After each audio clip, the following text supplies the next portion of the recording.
이 세상을 살아가면서 아무래도 힘이 센 사람은 유리한 점이 많고 힘이 약한 사람은 불리할 때가 많습니다. 그래서 청소년 시기 때 우리 학생들은 내가 슈퍼맨이 되어가지고 약한 괴롭힘 당하는 여자들 친구들을 도와줬으면 좋겠다 이런 공상을 하지만 그런 슈퍼맨은 되지 못하는 것입니다. 오히려 깡패를 만나면 자기가 터지게 되고 또 도망을 치게 되는 이런 것이 현실입니다. 중고등학교는 안전한 곳이 되어야 되는데 힘이 세고 성격이 못된 아이들은 주로 힘이 없는 아이들, 장애를 가지고 있는 아이들, 이런 아이들을 괴롭히는데 또 다른 아이들까지 덩달아서 집단적으로 괴롭히는 바람에 자살하는 학생들이 많이 있었습니다. 군대에서도 막 지금 훈련 마치고 온 신병들 아무것도 모르는데 고참들이 막 괴롭히고 때리고 하면서 많은 괴로움을 줍니다. 어떤 부대에서는 구타금지를 붙여놓으니까 구타금지 팻말 밑에서 막 신병을 때리기도 하고 그냥 때리는 정도만 아니고 막 굉장히 괴롭히는 방법이 많습니다. 심부름도 온갖 심부름을 다 시킵니다. 대개는 이제 그걸 꼭 참고 내가 고참이 되면 또 나도 시켜 먹을 수 있다 그걸 참지만 그 못 참는 신병은 이제 사고를 치게 되는 겁니다. 자살을 하든지 총기 사고를 저지르든지 그렇게 하게 되는 것입니다. 여성들도 남자 위주의 이런 직장에서 성적인 수치심을 느끼게 되는 이런 행동들 당해도 혹시 직장에서 잘릴까 싶어서 말도 하지 못하고 참아야 되는 이런 현실인 것입니다. 전에 목욕탕 사우나에서 어떤 분을 만났는데 그분이 굉장히 그 사귐성이 좋아요. 그래서 제보고 묻는 겁니다. 골프 잘하느냐고. 그래서 골프 못한다 이랬더니 자기는 지금 이 한 바구니를 지금 치고 왔더니 뻐근하다 이러면서 연세에 비해서 굉장히 건강하시네요 이랬더니 말도 마세요. 세금 조사 한번 당하고 자기 당뇨가 생겼는데 자기 아주 죽을 지경이라고. 그래서 세무조사가 그렇게 스트레스를 많이 주더냐 하니까 자기 정말 죽을 뻔했다 이러면서 사업하는 분들은 힘을 가진 이런 공무원들에 대해서 굉장히 괴롭힘 당하는 것을 볼 수 있습니다. 이런 것을 보면은 아무리 세상이 문명화되고 아무리 사람들이 지적인 수준이 높다 하더라도 결국 인간의 본성 속에는 자기 힘을 가지고 약한 자를 괴롭히고 싶은 이런 본성을 다 가지고 있는 것입니다. 이런 면에서 우리 하나님의 백성들은, 크리스찬들은 사회생활 하는데 굉장히 불리할 때가 많습니다. 왜냐하면 하나님의 백성들은 이 하나님을 믿기 때문에 이 자존심이 대단합니다. 자존심이 대단해가지고 고분고분하지가 않아요. 세상 사람들은 자기가 불리하다 생각되면 아첨하기도 하고 비굴해지기도 하고 이렇게 하지만 하나님의 백성들은 자존심이 강하고 목이 뻣뻣하기 때문에 잘 굽히려 들지 않습니다. 하나님의 백성들은 잘 사교적이지도 않고 남의 비위를 잘 받추지도 않습니다. 그래서 세상은 그렇지 않아도 마음에 안 드는 자들, 약한 자들 잡아먹으려고 막 설치는 세상인데 하나님의 백성들이 이런 사람들이 타겟트가 되어가지고 참 이 어려움을 당할 때가 많은 것을 볼 수 있습니다. 그래서 우리 성도들은 하나님이 지켜주시지 않으면 우리는 사실 이 세상에서 살아날 수가 없습니다. 하나님께서는 어느 순간까지는 못된 사람들, 힘을 가진 사람들 뜻대로 되는 것처럼 이렇게 내버려 두시다가 어느 순간 건드리지 못하도록 하나님께서 지켜주는 것을 볼 수가 있습니다. 우리가 이것을 보지 못하면 너무너무 불안해서 너무너무 미래가 불안하고 직장생활하는 것이 불안해서 우리가 이 정신적으로 병을 가지든지 우리는 이 세상을 견뎌내지 못하는 것입니다. 시편 7편은 다윗이 사울 왕에게 쫓길 때 지은 시로 기록이 되어 있습니다. 표제에 보면 다윗의 시가연 베냐민인 구시의 말에 따라 여호와께 드린 노래 이렇게 되어 있습니다. 시가연이 무엇인지는 지금 알려져 있지 않습니다. 그런데 아마 이런 노래의 그 리듬이 아주 격렬하게 부르는 이런 리듬을 말하는 것이 아니냐. 시가연이라고 하는 것은 노래를 부를 때 아주 격렬한 이런 발음으로 불러라, 이런 뜻으로 생각이 됩니다. 그리고 이 구시라고 하는 사람은 성경에 나오지 않는 사람인데 다윗을 이렇게 사울 왕에게 밀고 하고 다윗에 대한 안 좋은 소문을 퍼뜨린 이런 사람으로 짐작이 됩니다. 근데 성경에는 구시라는 사람이 나오지 않습니다. 오히려 다윗은 노업에 있는 성전으로 도망을 쳤다가 거기 에돔 사람 도액이 밀고를 하는 바람에 거기서 이제 도망을 치게 되고, 뭣도 모르고 다윗을 도왔던 제사장 85명이 다 죽임을 당하게 됩니다. 그리고 다윗이 십이라는 황무지에 있을 때 거기 있는 사람들이 또 밀고를 하는 바람에 다윗은 정말 아슬아슬하게 정말 간발의 차이로 사울의 손아귀에서 벗어나면서 목숨을 건지게 됩니다. 그렇지만 이 구시라는 사람은 성경에 나오지 않습니다. 우리가 이런 것을 보면은 성경에 모든 것이 다 기록된 것이 아니구나 하는 것을 알 수가 있습니다. 성경에 기록되지 않은 이런 구시라는 사람의 이런 밀고 때문에 다윗의 평판은 굉장히 나빠지게 되었고, 그렇지 않아도 의심의 병에 걸렸던 사울 왕이 죽으라고 다윗을 쫓아다니게 되었던 배경이 바로 이 구시라는 사람의 밀고에서부터, 험담에서부터 시작되었다 하는 것을 알게 됩니다. 이 구시라는 사람이 누군지는 우리가 알 수는 없지만 다윗을 굉장히 시기하고 질투했던 사람인 것은 틀림이 없습니다. 그리고 이 사람이 나쁜 소문을 퍼뜨리고 밀고를 하는 바람에 다윗은 도망을 다니게 되었고, 어느 누구도 다윗을 도와주지 않고 다윗의 의로움을 믿어주지 않는 정말 이 사면 초가에 빠진 상태에서 시편 7편을 쓰게 되었습니다. 시편 7편의 배경이 무엇인가 하면 온 세상이 적대적으로 변해서 아무도 나를 도와주지 않고 너무 많은 사람들이 나를 해치려고 덤벼드는 이런 절박한 상황에서 시편 7편이 기록이 된 것입니다. 근데 그때 우리는 어디로 가야 될 것인가? 참 사람이 다급하게 되면 도움을 받을 만한 사람이 없습니다. 사람이 어려운 지경에 처하면 어디 도망칠 때도 마땅치가 않고 도와달라고 하소연할 때도 마땅치가 않습니다. 그때 다윗이 이 시편 7편을 쓰게 된 것입니다. 누가 어디로 피할 수 있는가? 하나님께로 피하면 된다, 이렇게 말하고 있습니다.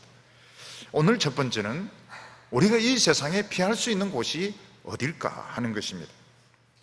만약 우리가 많은 사람으로부터 비난을 당하고 공격을 받는다면 사실 우리가 어디 피할 만한 곳이 마땅치가 않습니다. 그래서 어떤 사람은 말하기를 직장에서 상사가 얼마나 달달달달 자기를 뽑든지 자기가 피할 수 있는 유일한 곳이 화장실 변기라고 말했습니다. 그래서 화장실 변기 위에 앉아있는 동안은 어느 누구도 건드리지 않는 참 편안한 곳인데, 사실 화장실에 너무 오래 있다 나오면 또 막 닦아 세운다는, 화장실에 왜 그래 오래 있었느냐고. 근데 자고간 그 짧은 시간이지만 변기 위에 앉아있는 그 시간만큼은 참 어느 누구도 나를 잡아먹지 못하는 그런 공간이다, 그런 말을 한 적이 있습니다.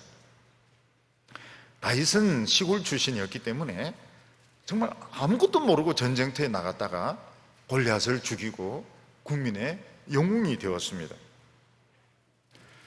그리고 다윗은 아주 유명하게 되었는데, 다윗은 정말 자고 일어나니까 유명해졌더라, 이런 말처럼 그냥 유명한 사람이 되었습니다. 근데 다윗이 이렇게 유명해지는 것을 좋아하지 않는 사람들이 너무 많았습니다. 다윗의 형들은 물론이고 예루살렘에 있는 그 높은 사람들 전부 다 다윗이 이렇게 유명해지는 것을 원하지 않고 다 시기하고 있었던 것입니다.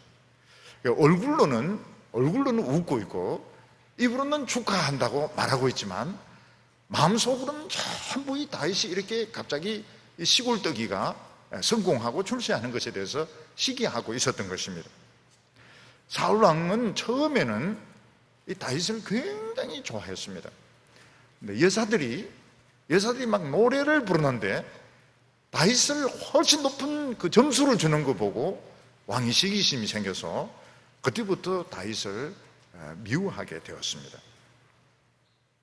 그러니까 다윗은 뭘 몰랐는가 하면 자기가 잘하면 잘할수록 사람들이 더 싫어한다, 더 미워한다는 걸 몰랐던 것입니다.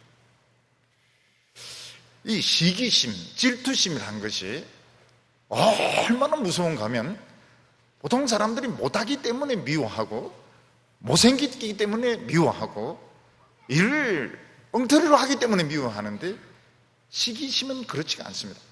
너무 잘생겼기 때문에 미워하고 일을 너무 잘하기 때문에 미워하고 사람의 인품이 너무 훌륭하기 때문에 미워하는 것입니다. 다윗은 그것도 모르고 더 훌륭하려고 그러고 일을 더 잘하려고 하니까 더욱더 그 미움을 받았던 것입니다. 사울 왕은 다윗을 죽이려고 내 딸하고 결혼시켜 주겠다. 그런데 블레셋 사람들 성기 100개를 잘라오면 결혼시켜 주겠다 하는 말을 흘립니다. 이거는 아무리 다윗이라 하더라도 블레셋 사람 100명을 죽일 수는 없으니까 블레셋 사람 손에 죽으라 이런 뜻인 겁니다. 그럼 빠른 이제 감을 잡아야 됩니다. 왕이 결혼시켜 준다는 건 진심이 아니고 나를 함정에 빠뜨려서 나를 죽이려고 하는구나, 이걸 알아야 되는데 시골 출신이 그걸 압니까? 더 열심히 죽여가 200개를 가져오는 겁니다. 그러니까 사울하고 그 관리들이 또 다윗을 이제 미워해가지고 다윗을 죽이려고 했던 것입니다. 다윗은 이해가 안 됩니다. 내가 왕을 미워하지 않는데 왜 왕이 나를 미워할까?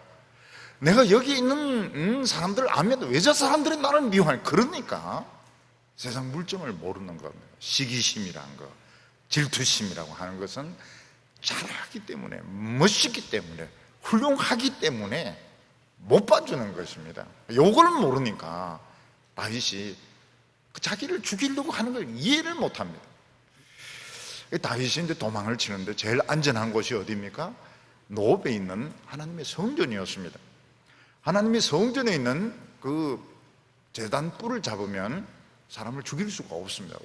죄 짓지 않은 사람 죽일 수가 없습니다. 근데 눈이 뒤집어진 사울 왕에게는 그게 보이지 않습니다.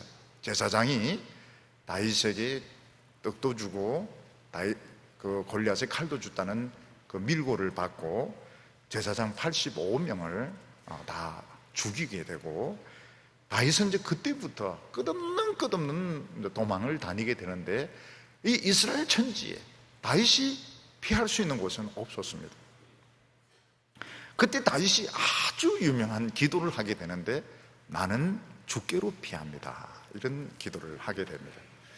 1절 말씀 보면 여호와여, 여호와 내 하나님이여, 주께 피하오니 나를 쫓는 모든 자에게서 나를 구하여 건지옵소서. 사람이 급한 어려움을 당하면 자기 집으로 도망을 칩니다. 근데 쫓아오는 사람들이 집을 알고 있고 힘을 가지고 있으면 집을 에워싸든지 집을 수색하기 때문에 집으로 도망칠 수가 없습니다. 다윗 같은 경우에는 온 이스라엘이 자기를 잡아 죽이려고 하고 적으로 변했기 때문에 다윗은 이 세상에서 피할 수 있는 곳이 아무데도 없었습니다. 그때 다윗이 하나님에게 성부수를 던지는데 어떤 성부수를 던지는가 하면 내가 주께로 피합니다, 내가 하나님께로 도망을 칩니다, 이런 아주 유명한 고백을 하게 됩니다. 다윗이 내가 주께로 피합니다, 이런 고백을 드린 말 속에는 이 세상은 피할 데가 아무 데도 없다는 것입니다. 이 세상은 나를 받아주는 곳도 없고 이 세상에는 나를 지켜줄 수 있는 곳이 아무 데도 없습니다. 그래서 나는 하나님 당신에게로 도망을 칩니다. 굉장히 그 유명한 고백입니다. 아주 놀라운 성부술. 나는 하나님 당신에게로 피합니다. 그러면 다윗이 하나님께로 피한다 할 때 그 하나님이 어디 계시냐, 하나님께 피한다는 것이 어디로 도망을 치느냐 하는 것입니다. 그게 장소가 아닙니다. 성전이 아닙니다. 성전은 아니란 것이 이미 판명이 되었습니다. 왜냐하면 이 건물은 얼마든지 노출이 되고 공격당할 수 있기 때문에 다윗은 성소에서 숨을 수가 없었습니다. 그러면 다윗이 도망친 그 피한 곳이 어디냐 하는 것입니다. 그것은 바로 하나님과 소통이 되는 곳입니다. 하나님께 기도할 수 있는 곳, 어느 곳이든지 하나님께 기도할 수 있는 곳, 나는 그곳으로 도망을 칩니다. 이런 고백을 던지게 됩니다. 군인이 어떤 적지에 혼자 떨어지게 되었을 때 그는 피할 수 있는 곳이 아무 데도 없습니다. 뭐 개인 집도 그렇고 굴도 그렇고 모든 곳에서 지금 적들이 수색을 하고 있습니다. 그런데 이 군인이 무전기를 가지고 본부와 계속 지금 통신을 하고 있고, 본부에서 이 내비게이션을 가지고 지금 항공에서 보고 있습니다. 그래서 오른쪽으로 가라, 왼쪽으로 가라 이런 지시를 하고 있다면 그는 지금 이 본부와 소통이 되는, 이게 그에게는 제일 안전한 곳입니다. 본부에서는 지금 여차하면 지금 부대가 출동하고 헬기가 출동할 준비가 되어 있기 때문에 지금 본부하고 지금 통신하고 있는 그곳이 어느 곳이든지 간에 뭐 바위 밑이든 나무 밑이든 골짜기든 통신이 되는 곳이 그 병사에게는 제일 안전한 곳입니다. 마찬가지로 하나님의 백성들이 쫓기고 쫓기는데 어느 누구도 잡아갈 수 없는 그 안전한 곳이 있습니다. 그게 어딘가 하면 내가 하나님 앞에 무릎 꿇고 기도하는 곳입니다. 그래서 우리가 평소에 이 기도 응답을 받도록 노력을 해야 되는 이유가 여기에 있는 것입니다.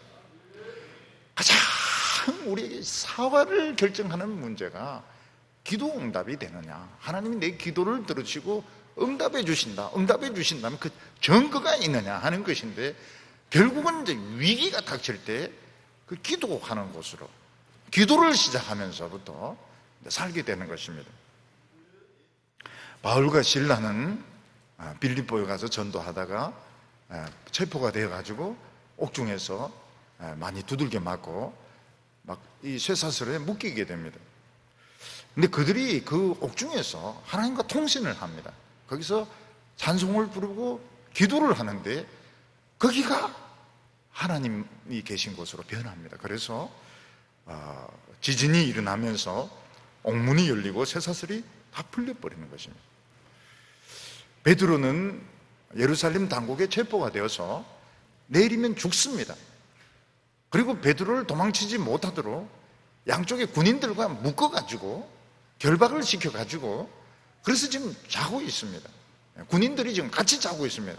내일 죽이려고. 근데 성도들이 계속 베드로를 위해서 기도를 합니다. 베드로를 건져달라고. 근데 거기가 바로 안전한 곳으로 변하면서 천사가 베드로의 그 결박이 다 풀어지게 만들고 데리고 나오는데, 군병들이 눈을 뻔히 뜨고 있으면서 천사하고 베드로가 나가는 것을 못 봅니다. 천사는 못 본다 하더라도 베드로는 봤을 텐데 못 봅니다. 문이 다 열리면서 낭통가해서 성도들이 기도하는 곳으로 이 베드로는 돌아오게 되었던 것입니다. 다윗도 마찬가지입니다. 다윗도 이 기도를 드리고 난 뒤에 사울 왕에게 쫓기는데 얼마나 사울 왕이 정확하게 추격을 해왔는가 하면 다윗이 숨어있는 그 굴까지 들어옵니다. 근데 이 굴 깊은 곳에 숨어있는 줄 꿈에도 생각 못하고 거기서 잠을 잡니다. 그래서 다윗이 와서 옷자락을 베어가서 당신은 사실 오늘 나에게 죽은 겁니다. 이런 발표를 하게 되는 겁니다. 그러니까 우리 성도들이 보면은 어려움 당하면 계속 이제 코너로 밀리는데 더 이상 살 가망성이 없습니다. 구제받을 그런 여지가 없습니다. 근데 어느 순간 기도를 하면서 적들이 방향을 잃어버립니다. 내가 바로 앞에 있는데도 모릅니다. 그걸 잡아내질 못합니다. 엉뚱한 데만 자꾸 엉뚱한 데만 찾고 그것을 찾아내지 못합니다. 그리고 하나님께서 거기서 건져내시는데 이게 하나님의 백성들이 가진 아주 놀라운 피난처인 것입니다. 다윗은 뭐라고 고백하고 있는가 하면 1절 하반절에 나를 쫓아오는 모든 자에게서 나를 구원하여 내소서 이렇게 말하고 있습니다. 지금 다윗을 잡으려고 아주 수많은 사람들이 눈을 뻘겋게 해서 막 찾아오고 있는데 무슨 재주로 거기서 건져냅니까? 하나님은 그 사람들 눈을 다 멀게 하십니다. 어떤 때는 다 잠자게 하시는 겁니다. 그렇게 해서 다윗을 건져내셨던 것입니다. 여기 2절에 보면 건져낼 자가 없으면 그들이 사자같이 나를 찢고 떠들까 하나이다. 우리가 동물 영화를 보면 참 이 노루, 특히 그 새끼 노루, 그걸 이 사자들이 막 덤벼들어서 목을 물어뜯고 나서는 막 뜯어먹습니다. 마찬가지로 하나님의 백성들도 이 세상에서 마찬가지입니다. 하나님의 백성들도 하나님께서 우리를 양으로 만드셨기 때문에 악한 자들이 막 덤벼들면은 그냥 물어뜯어서 다 잡아먹힐 수밖에 없습니다. 우리가 이 세상에서 잘할 수 있는 것은 뭡니까? 목자의 음성을 듣고 지금 따라가는 그거밖에 우리는 못 배웠는데, 사자가 덤벼들고 표범이 들고 강한 자들이 덤벼들면 우리는 이길 수가 없습니다. 양들은 맹수들을 이길 수 없습니다. 근데 하나님께서는 그런 위기 가운데 우리를 지켜주신다고 약속하고 있습니다. 오늘 두 번째로 하나님의 다윗의 항의가 나옵니다. 다윗은 왜 이런 일이 자기에게 일어나야 되는지 이해를 못하겠다 이러면서 하나님께 항의를 합니다. 다윗은 이 시기심, 질투라는 거, 오늘 우리 사회도 마찬가지입니다. 시기심, 질투라는 것이 이렇게 무서운지, 이렇게 맹목적인 줄 몰랐던 것입니다. 다윗이 잘 되면 다 축복해주고 박수 쳐주고 좋아할 줄 알았는데 그걸 다윗은 몰랐던 것입니다.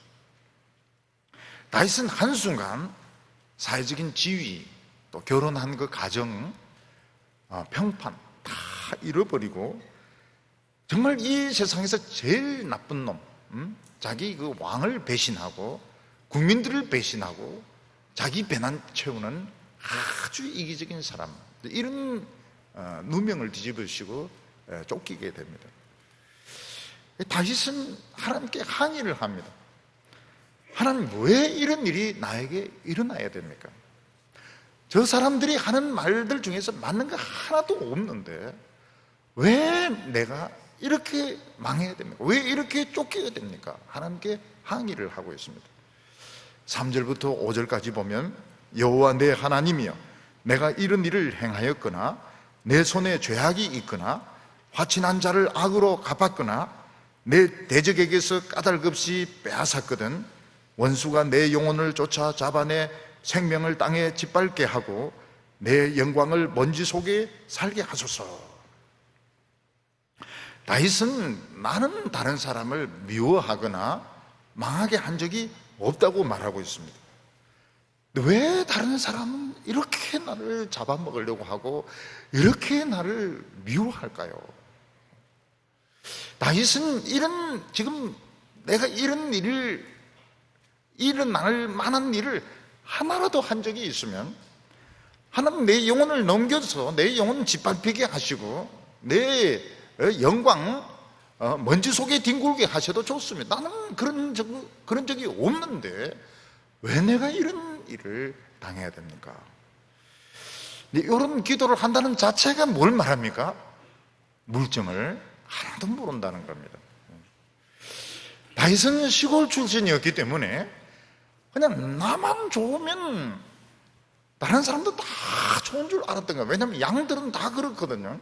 양들은 다 그러니까 나만 좋으면 다른 사람도 다 좋을 줄 알았는데 이해가 안 되는 거예요. 이해가 안 되는 거예요. 내가 열심히 일을 해서 성공했는데 왜 저렇게 많은 사람들이 시기를 하고 저렇게 나를 미워하고 망하게 하려고 막 함정을 파고 결국은 나를 쫓아내는지 이해가 안 됩니다. 이런 이야기를 합니다. 하나님께서는 우리에게 때때로 이런 일을 허락을 하십니다. 그 이유가 무엇일까요? 몇 가지가 있는데 그 중에 하나가 우리가 하나님의 그 사랑만 너무너무 많이 받고 은혜만 받다가 보니까 정말 이 세상 물정을 모르고 세상 돌아가는 걸 모르는 것입니다. 내 기분만 가지고 나만 열심히 하면 모든 일이 다 잘 될 줄 아는데 우리 하나님의 백성들이 위에 사람 고개 숙일 줄 모릅니다. 얼마나 고개가 뻣뻣한 줄 몰라요. 그리고 이 현실 감각이 없습니다. 기도하면 다 된다. 우리 예수 믿는 사람들의 그런 특징이 뭔가 하면 이 돈 개념이 별로 없어요. 돈 작은 개념이 있습니다. 10만 원, 20만 원 이거 굉장히 예민한데 돈 단위가 커지면 개념이 없어요. 우리는 1000만 원하고 100억이 같은 줄 압니다. 왜냐하면 그런 돈을 다뤄본 적이 없으니까요. 저도 이 돈 계산하면 뭐 50원, 500원 이러면 꼭 틀립니다. 꼭 반드시 틀리. 이 오자 때문에 이게 맞아 본 적이 없습니다. 제가 적어도 이 은행원 출신 아닙니까? 은행원. 은행에 가니까 지점장님이 네, 알겠습니다. 김수택 씨, 요 종이 신문지 해가 이제 헤아리라는 겁니다. 한 번 헤아리면 101장, 한 번 헤아리면 뭐 99장, 안 맞아요. 옆에 있는 그 아가씨들, 이제 텔 아가씨들 합니까? 내 도장 찍힌 돈은 다 찾아가지고 다시 헤아려요. 그러면 다 틀립니다. 안 맞아요. 이 100만 원이 안 맞아요. 돈 개념이 없는 겁니다. 하나님 백성들이 물정을 하나도 모르는 거예요. 그리고 사람은 참 좋은데 실력이 없어요. 막 기도나 하고 막 이렇지. 실제로 물정도 모르고 실력도 없고 그냥 막 하나님이 막 믿음으로 다 된다고. 하나님께서 지독한 사람 한번 걸리게 하면 어떻습니까? 걸리면 눈물을 바가지로 흘리게 됩니다. 얼마나 업신여기고 얼마나 괴롭히고 얼마나 깔보는지 눈물을 바가지로 흘리면서 많은 고생당하고 난 뒤에는 다른 사람인데 이제 인사를 하는 걸 배우게 됩니다. 인사를. 다른 사람에게 고개를 숙이는. 전에는 그건 아첨이다, 아부다, 대적하고 싸우는 것이 정인 줄 알았는데 그런 식으로 해가지고 사회생활 절대로 못합니다. 고개를 이제 숙이게 됩니다. 그리고 그 많은 그 고생, 갈고 닦이는 가운데서 사실 이제 일을 처리하는 이런 실력도 생기게 됩니다. 그래서 이 악한 사람들에게 걸려가지고 물정을 알게 됩니다. 세상 돌아다니는 물정을 알게 되고 고개를 숙일 줄 알고 그리고 현실 감각이 생기게 됩니다. 이걸 어떻게 배웁니까? 엄청나게 갈고 닦이고 정말 눈물 바가지 흘리고 난 뒤에 참 모욕이란 모욕은 다 당하고 난 뒤에 세상 돌아가는 것을 조금 알게 되는 겁니다. 특히 그 사람들이 걸핏하면 들고 나오는 게 뭡니까? 너희들이 믿는 하나님이 뭐 하는 하나님이냐? 너희 하나님이 어디에 있느냐 하오니 눈물이 내 음식이 되었나이다.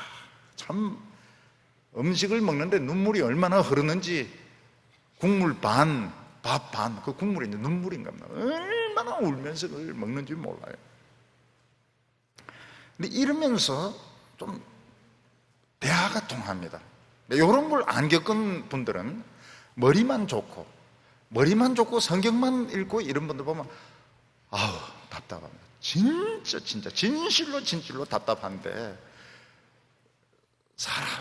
이 대인관계도 빵점이고 돌아가는 것도 모른다. 아무것도 너무 사람을 힘들게, 실제로 무능하고 사람만 좋고 무능하고. 여성들이 뭐라고 말합니까? 사람 좀 못돼도 괜찮은데 유능한 게 낫다 그래요. 참 사람은 순수한데 얼마나 무능한지 몰라. 그런 사람들이 목회를 합니다. 그런 사람들이 하나님 일을 해요. 사람들이 막 답답해서 미치는 겁니다. 하나님께서 진짜 못된 사람 만나가지고 한번 실컷 고생을 하면, 이 돈이라는 것이 쉬운 게 아니구나. 이 돈이라는 게 쉬운 게 아니고, 사람 보면 인사를 해야 되는구나. 인사를. 웬만한 건 인사로 해결 다 됩니다. 사회생활은 인사로 다 해결됩니다. 웬만한 것은 그냥 한번 인사했던 사람과 인사 안 했던 사람하고 이야기가 달라져요. 그래서 이거는 아첨이 아니구나. 이거는 인사구나. 그래서 예수님이 말씀하신 뱀처럼 지혜로우면서도 비둘기같이 순결한, 그런데도 참 순결해요. 그 사람들이 놀랍니다. 세상에 그냥 엘리트는 반드시 오만합니다. 엘리트 중에 오만하지 않은 사람이 없습니다. 그리고 반드시 자기가 한 만큼 딱 챙깁니다. 돈을 챙깁니다.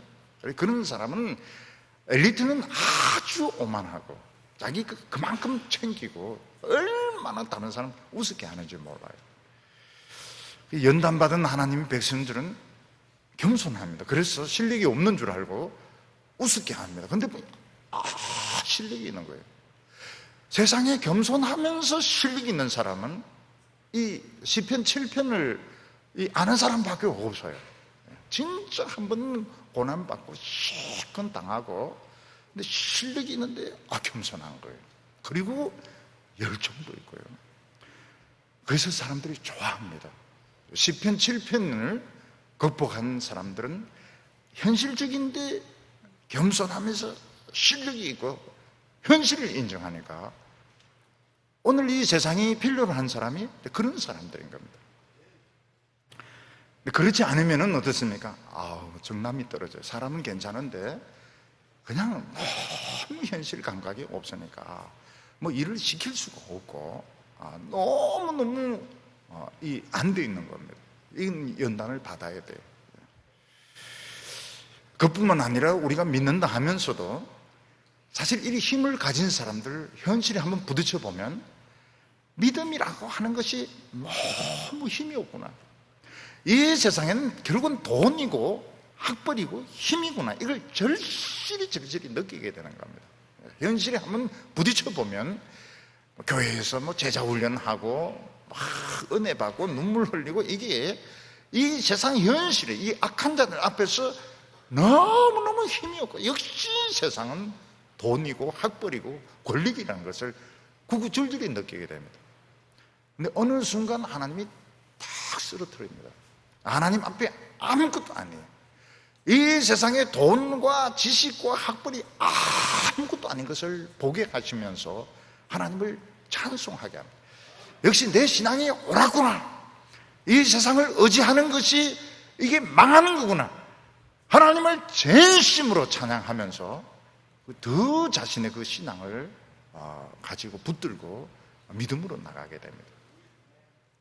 현실을 한번 부딪혀 봐야 기도의 힘이 얼마나 강한지, 현실에 한번 부딪혀 봤을 때 믿음이 얼마나 강한지, 교회에서 부흥이 일어나는 것이 얼마나 이 대통령이 결정하는 것하고 비교되지 않는 큰 파워를 가지는가, 이걸 알게 되는데, 이걸 안 겪은 사람은 교회에 대해서 막 틱틱거리고 우습게 합니다. 우습게 알고 그냥 내 마음대로 다 될 줄로 하는데 한번 부딪혀 보면은 얼마나 이 현실이 무서운지 알게 되는 겁니다. 그래서 다윗은 하나님께 항의를 합니다. 내가 이런 일을 당할 그런 짓을 하나도 한 적이 없는데 왜 이런 일을 당해야 됩니까? 하나님의 대답이 뭡니까? 기가 막히다 이놈아. 그런 말을 하는 자체가 지금 아직 정신을 못 차리고 있는 거예요. 세상은 지금 시기심이 꽉 차 있어가지고 하나님의 백성이 성공하고 뜨는 거 어떻게 하든지 망하게 하려고 별별 짓을 다 하고 있는데 네가 지금 세상을 몰라도 너무 모르고 있다는 겁니다. 오늘 세 번째로 하나님이 판결을 내리는 것을 볼 수 있습니다. 우리 사회도 사람들마다 주장이 다 틀리고 생각이 다 틀리기 때문에 결국 법정에서 옳고 그런 것이 가려지게 되는데 최종적으로는 대법원 판결로 결정이 되게 됩니다. 근데 대법원 판결보다 더 높은 판결이 하나님의 판결인 것입니다.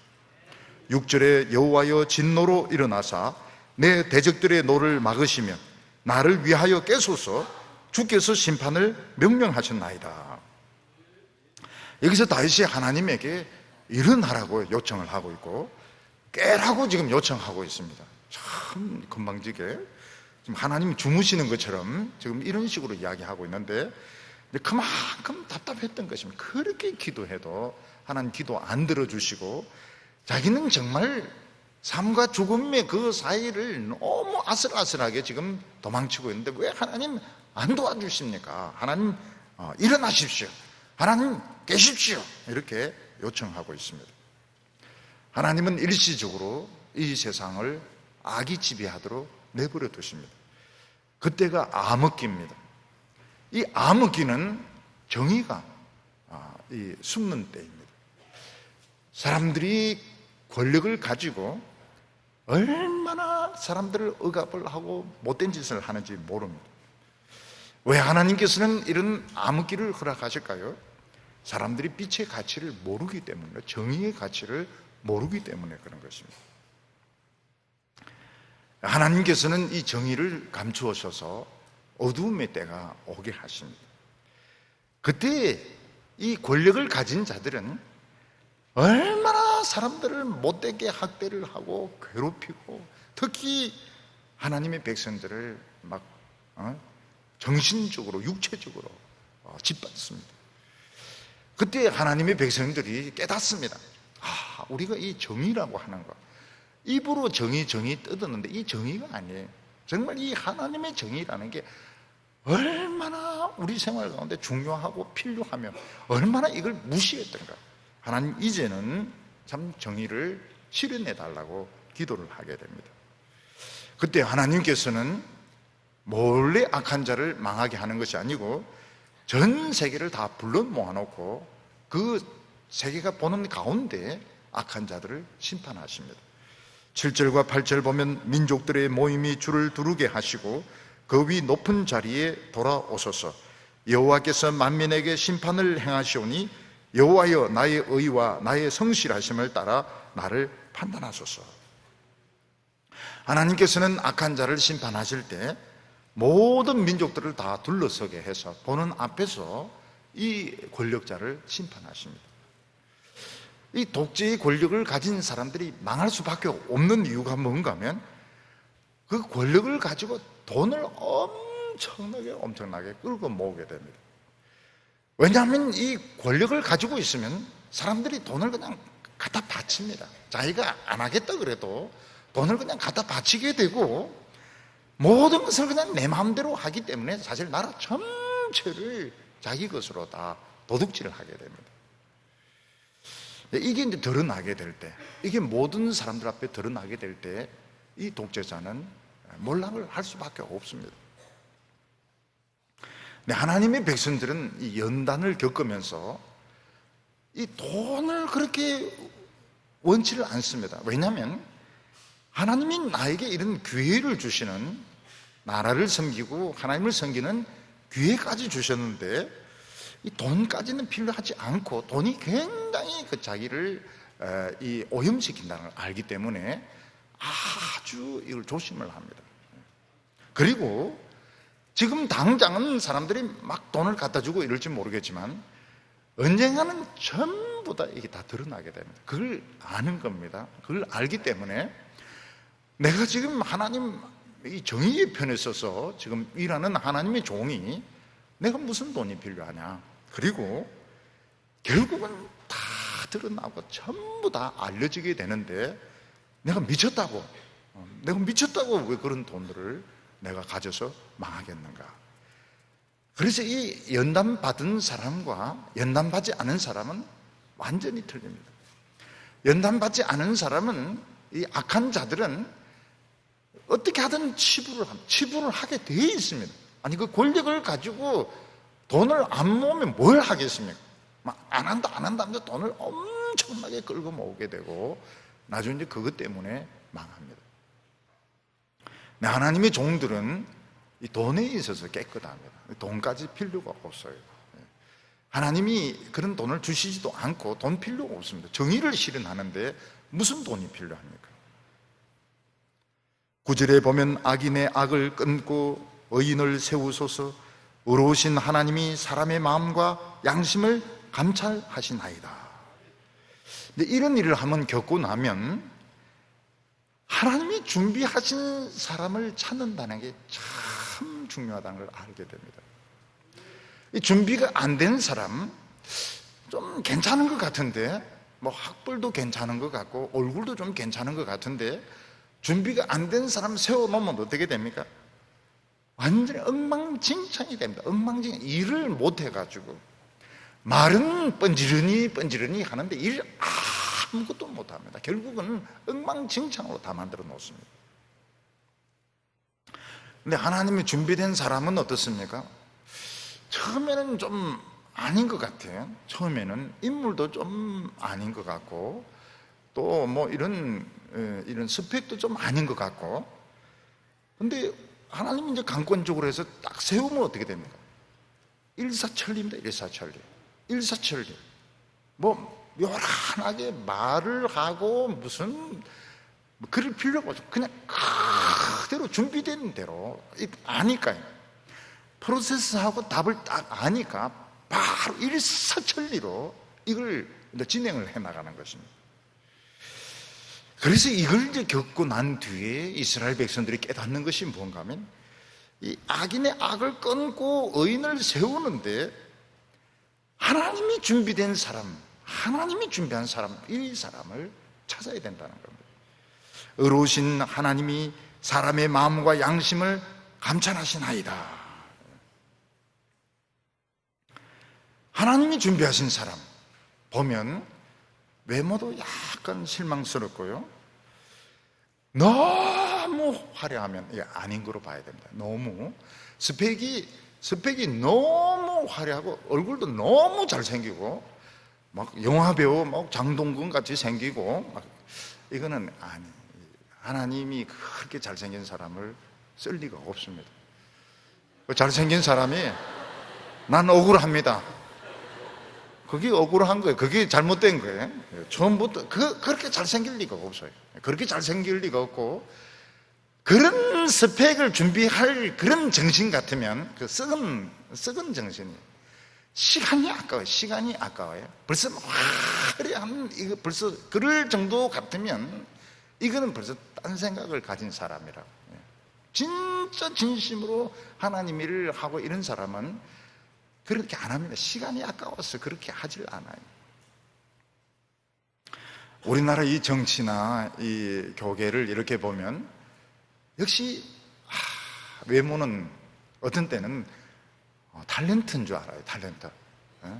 새로 목사들 막 안수받고 막 이렇게 막 부임하고 이런 거 보면, 아유, 어디서 탤런트를 데리고 왔구나. 근데 보면 이 설교가 안 되네. 설교가 안 되고 목회가 안 돼요. 근데 그게 계속 반복입니다. 계속 반복. 왜냐하면 사람을 못 찾아내는 거예요.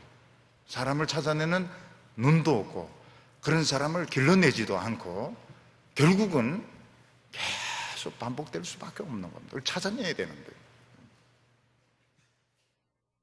이스라엘이 다윗을 찾아냈지만 사실은 하나님이 찾아내었습니다. 하나님 뭐라고 말하고 있습니까? 목동으로 있던 너를 내가 찾아내었다고. 하나님이 다윗을 찾아낸 겁니다. 하나님께서는 자신의 그 종을 딱 찾아내고 난 뒤에는 도와주십니다. 10절에 보면 나의 방패를 마음이 정직한 자를 구원하시는 하나님께 있도다. 하나님께서는 이 하나님의 백성들 처세술이나 뭐 학벌로 성공하는 것이 아니고 마음을 정직하게 하십니다. 하나님은 마음에 정직한 자를 좋아하세요. 하나님 앞에서 완전한 사람이 있습니까? 없습니다. 근데 하나님은 정직한 사람을 좋아합니다. 하나님 앞에서 틀린 건 틀렸다고 그러고 잘못된 것은 잘못됐다고 하고 그러면 하나님은 좋아하세요. 근데 사람들은 정직하지가 않아요. 오늘 시대 때 보면 정직하지가 않아요. 하나님께서는 정직한 사람을 모든 화살로부터 막아 하나님이 방패가 되어 주셔서 뒤에서 공격하고 옆에서 공격하고 밑에서 공격하는 거 하나님이 방패가 되어서 다 막아주신다고 그랬습니다. 11절에 보면 하나님은 어루신 재판장이시며 매일 분노하시는 하나님이시로다. 이 말씀이 좀 이해가 잘 안 되시는데요. 하나님이 의로운 재판장인 것은 이해가 되는데 매일 분노하시는 하나님이면 우리가 어떻게 그냥 하나님께 가까이 매일 화를 내시고 짜증을 내시고 신경질 내시는 하나님이면 우리가 어떻게 하나님께 가까이 가겠습니까? 여기서 하나님이 분노하신다는 것은 우리 성도들에게 분노한다는 게 아닙니다. 하나님이 분노하시는 것은 불의한 자들, 악한 자들의 그 횡포에 대해서 하나님이 참고 계신 거예요. 매일매일 참고 계신 겁니다. 근데 이 악한 자들은 지금 하나님이 지금 참고 있는 걸 모르는 겁니다. 모르고 더 돈을 모으고 더 높아지려고 그러고 더 못된 짓을 하려고 이렇게 하는데 결국은 이게 참 실패하는 길입니다. 12절과 13절 보면 하나님이 회개치 아니하면 사람이 회개치 아니하면 그가 칼을 가시며 그의 활을 이미 당기어 예비하셨도다. 죽일 도구를 또한 예비하시며 그가 만든 화살은 불화살이로다. 이 세상에서 제일 불쌍한 사람이 어떤 사람인가 하면 믿음은 없으면서 돈이 많은 사람, 믿음이 없으면서 권력을 가진 사람, 믿음이 없으면서 지식이 많은 사람이 제일 불쌍한 사람입니다. 왜냐하면 이 사람들은 그 돈이나 지식이나 권력이 감당이 안 돼요. 그래서 그걸 가지고 하나님을 회방하고 그걸 가지고 참 하나님을 욕되게 하고 하나님을 대적하는 그런 일을 할 수밖에 없습니다. 왜냐하면 감당이 안 되니까요. 근데 하나님은 뭘 하고 있습니까? 그 사람들을 치시려고 칼을 갈고 있는 것입니다. 하나님이 칼 가는 소리가 어떤 소리일까요? 석석 하는 소리일까요? 하나님이 칼 가는 소리. 하나님이 칼 가는 소리를 좀 들어야 되는데 석석석 지금도 이 믿음도 하나도 없으면서 돈 잔뜩 벌어놓고 그걸 가지고 막 회사 또 뭐 늘리고 권력 또 가지고 지식 또 가지고 지금 막 갈고 있는데 칼 가는 소리, 하나님의 칼 가는 소리를 들어보셨나요? 네. 그거 들을 정도 같으면 청력이 굉장히 뛰어난 겁니다. 되게 안 들려요. 안 들리기 때문에 막 돈 벌려고 막 덤벼드는 것이죠. 그거 들리면은 절대로 그런 짓 안 합니다. 하나님께서는 화살을 막 지금 딱 먹여놨습니다. 염통, 심장을 쏘려고 지금 딱 그 화살 떨리는 소리, 화살 떨리는 소리가 어떤 소리 날까요? 부르르 이런 소리가 나요. 그러니까 이 하나님 앞에서는 석석석 부르르 석석 지금 칼도 지금 갈고 있고 화살도 지금 당겨가지고 지금 쏘려고 지금 하고 있는데 믿음 없이 높은 자리에 올라가고 믿음 없이 공부 짜다리 하고 믿음 없이 또 참 불쌍한 사람이다. 굉장히 불쌍한 사람. 그거를 크리스찬들이 부러워가지고 막 따라하려고 이러는데 그거 잘못하면 자기도 그거 맞게 됩니다. 석석석 하는 그 칼날에 실수로 자기도 맞게 된다고. 모든 사람들에게 모래시계가 있습니다. 모래는 쭉 내려가면 자기가 원하든 원치 않든 내려가게 되고 모래가 다 내려가는 순간 하나님의 칼은 번떡이고 화살은 날아가게 되는데 불화살인 것입니다. 불화살. 우리가 이 세상에 보면은 권력을 가지고 돈 가지고 대단한 것 같은데 하나님 보시기에는 이거는 완전히 하루살이나 금불밖에 안 됩니다. 불에 그냥 다 썩어져 버려요. 하나님의 백성들은 불을 통과한 보석가 아닙니다. 보석. 불을 통과한 보석. 우리에게는 불이 있습니다. 불. 우리에게는 불이 있고, 악한 자들은 불이 없는 마른 잎에 불과하고, 이 비교가 안 되는데 우리가 얼마나 세상을 겁을 내고 두려워하고 벌벌 떨었는지 알 수가 없습니다. 하나님은 불이시고 우리 성도들은 불을 가지고 있어요. 부흥의 불을 가지고 있기 때문에 절대로 세상을 두려워할 필요가 없습니다. 14절에 보면 악인이 죄악을 낳으며 재앙을 베어 거짓을 낳았도다. 그가 웅덩이를 파 만들며 제가 만든 함정에 빠졌도다. 그 재앙은 자기 머리로 돌아가고 그 포악은 자기 정수리에 내리로다. 믿음 없는 사람들이 돈이나 권력 많이 가지고 있으면 어떻게 됩니까? 죄악을 낳게 됩니다. 말도 되지도 않는 짓을 하고 말도 되지도 않는 주장들을 하는데 재앙입니다. 전부 재앙입니다. 사람들은 이 인기라고 하는 거, 사람들이 인기라는 게 얼마나 헛되고 무서운 줄 모르고 그 인기 좀 끌려고 막 그 거짓말을 그렇게 합니다. 기독교계에도 보면 그 인기라고 하는 게 그게 정말 이 인기가 아무것도 아닌데, 아침 안개보다 더 못한 것인데 그 사람들 인기를 한번 끌어보려고 그렇게 사람들을 만족시키는 그런 말들을 막 하는데 재앙입니다. 전부 재앙입니다. 이 사람들은 웅덩이를 팠습니다. 다른 사람 빠뜨리려고 웅덩이를 팠는데 잊어먹어버린 거예요. 웅덩이를 팠다는 사실을 잊어먹어버리니까 자기가 거기 가서 웅덩이에 빠지게 됩니다. 남을 해치려고 법을 만들어 놓고 자기가 그 법에 걸리게 되는 겁니다. 남을 망하게 하려고 시스템을 짰는데 자기가 그 시스템에 걸리게 돼요. 왜냐하면 잊어버리거든요. 결국은 악한 자들은 그 모든 것이 자기 머리로 다 돌아가게 돼요. 자기 머리 정수리로, 자기 영혼, 자기 인생까지 바로 하나님의 심판이 돌아오게 됩니다. 그래서 성경에 보면 그들의 죄를 자기 머리로 돌리라 그런 말이 나오는데 굉장히 무서운 겁니다. 하나님의 백성들이 왜 말을 조심하느냐, 왜 처신을 하는데 조심하냐, 하나님이 참 보고 계시기 때문에 하나님을 두려워해서 내 마음대로 못하는 것입니다. 근데 악한 자들은 그게 안 보이기 때문에 왜 바보같이 내 하고 싶은 대로 못하느냐, 자기 하고 싶은 대로 시큰다 합니다. 그러면서 하나님 백성들을 괴롭히고 업신여기고 하는데 자기 머리로 다 돌아가게 됩니다. 우리 성도들은 어떻게 됩니까? 하나님의 의에 감사하게 됩니다. 하나님은 반드시 우리 믿음에 갚아주시고 지존하신 하나님을 찬양하게 됩니다. 여러분, 지존이란 말을 아무데나 붙이면 안 됩니다. 지존이란 말을.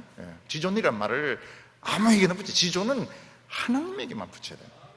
하나님만이 높으시고 하나님만이 의로우시고 하나님만이 우리를 책임지시는 것입니다.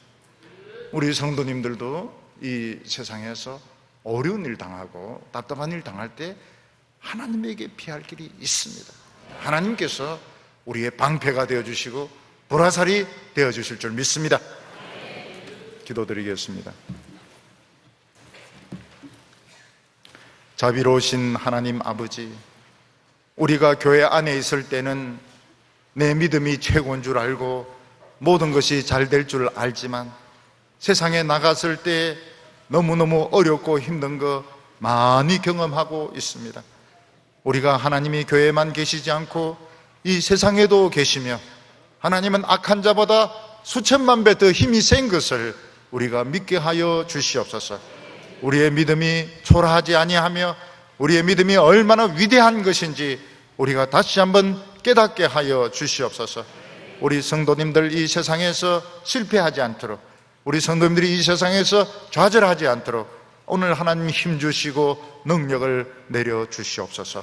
예수님의 이름으로 기도하옵나이다.